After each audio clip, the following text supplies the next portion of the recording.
Corona के आंकड़ों के राहत के बीच में मध्य प्रदेश से कोरोना को लेकर आई ये खबर सोचने वाली है, इस विषय को समझने वाली है। जी हां, मध्य प्रदेश में कोरोना के डेल्टा वेरिएंट का नया स्वरूप देखने को मिल गया है।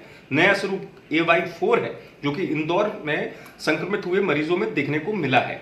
AY4 क्या है और कैसे ये लोग संक्रमित हो गए, और खास बात आपको ये बता दूं कि दोनों वैक्सीन लग चुकी थी जो संक्रमित हो गए। दरअसल सितंबर में इंदौर में सितंबर माह में 7 लोग पाए गए थे संक्रमित। इनकी जो रिपोर्ट भेजी गई थी जीनोम सीक्वेंसिंग के लिए, दिल्ली में लैब होती है, जीनोम सीक्वेंसिंग करती है, NCDC लैब होती है, जहां वेरिएंट का भी पता चलता है। तो वहां से जब लैब से रिपोर्ट आई दिल्ली से, तो पता ये चला कि ये डेल्टा वेरिएंट का AY4 स्वरूप है। अब ये AY4 स्वरूप है क्या? क्या ये खतरा बढ़ाने वाला है, चिंता बढ़ाने वाला है, किस तरीके का है? तो इस बारे में इंदौर के मुख्य चिकित्सा और स्वास्थ्य अधिकारी बता रहे हैं कि फिलहाल घबराने की कोई जरूरत नहीं। सुनिए। सर, एक नया स्ट्रेन भेजा है, मिला है NCDC, जो आप लोगों ने यहाँ से सैंपल भेजा था, वो क्या है सर और कितना घातक है? वो जो है वो AY4 का जो हमारा पास जो स्ट्रेन नया आया है, जो नाइजीरिया और उसका हमारा UK स्ट्रेन का है। तो ये AY4 और AY4.2 का, ये 2 स्ट्रेन तो रहते हैं। तो इन स्ट्रेन में इतने घातक नहीं है ये वाले जो है, वो ज़्यादा गंभीर लक्षण भी नहीं आए, क्योंकि हमारे पास अभी जो 7 केस पॉजिटिव रिपोर्ट आई थी, 7 केस में से एक जो था वो धार जिले का था और 6 केसेस हमारे इंदौर जिले के थे, जिसमें से 3 केसेस जो थे वो आर्मी के कैंट के थे और 3 हमारे इंदौर जिले के थे।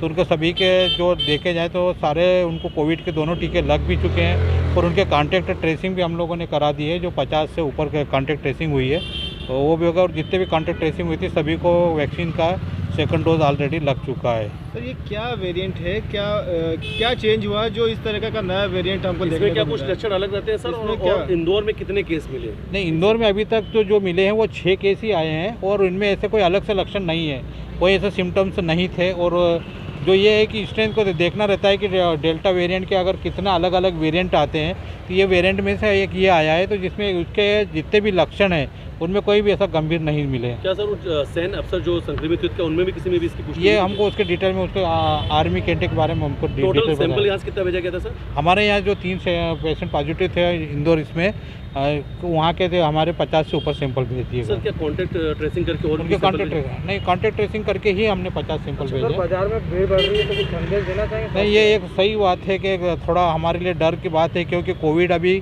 कम हुआ है, ख़त्म नहीं हुआ, मगर लोगों को समझ में नहीं आ रहा है। और दूसरी चीज़ ये है कि जितनी भीड़ बढ़ रही है उससे एक तरह से हम ये भी बोल सकते हैं कि हम तीसरी लहर को दस्तक की तरफ से दे रहे हैं। सुना आपने, इन्होंने बताया घबराने की कोई जरूरत नहीं है। हाँ, इतना यहाँ पर आपको समझने की जरूरत है कि जो संक्रमित पाए गए थे मरीज, तो उनकी दोनों वैक्सीन लग चुकी थी। इन्होंने ये काम किया स्वास्थ्य विभाग ने कि जिन लोगों से कॉन्टैक्ट ट्रेसिंग का मामला था, तो कॉन्टैक्ट ट्रेसिंग भी कराई गई। 50 से ज्यादा लोग थे।